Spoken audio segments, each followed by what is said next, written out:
жүзден жүйрік, мыңнан тұлпар сәйгүлік, баптамаған қазақта бар қай жігіт, асыр салып бәйге көкпар ойнаған, сәби кезде құлын қуып тай мініп. Саф қалпы сақтардан бері мызғымаған салтпен ғұндардан мирас болған ғұрыпта терең мағына бар. Ақсерек ойнап, шат-шадыман болған балашаға, томағалы қыранды қолға қондырып, тазы жүгірткен салмен сері, арқан тартысқан балуандар, алты бақан тепкен ауыл жастары.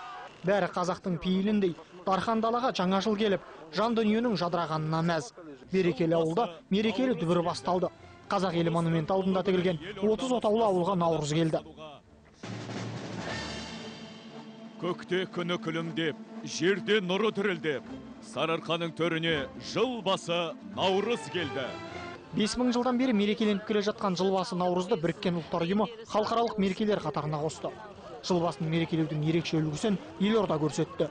Театрландырылған қойылым тал бесік пен жер бесік арасындағы адам ғұмырын түгел қамтыған. Сүйінші сұрасқан шабармандар өмірге ұл келгенін хабарлады.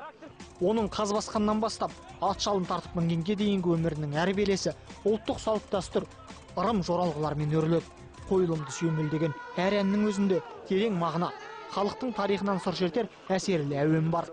Айға бақ алтын кірпік қызыл ерін келді сен, неге аяйын аттың терін. Халқымыз қашанда жаңа жылдан жақсылық күтіп, келер күннен үмітін үзбеген. Бүгінін болашағымен байланыстырып, бар ізгіліктің бастауын игі ниеттен іздеген. Сондықтан тіршілік жаңаратын Наурызда әр адам жақсылыққа ниет етуі тиіс. Әз Наурыздағы барша тілектеріңіз қабыл болсын. Әр шаңыраққа қыдыр қонып бақ дарысын. Қоян жылы береке бірлігіменен келсін. Мереке құтты болсын.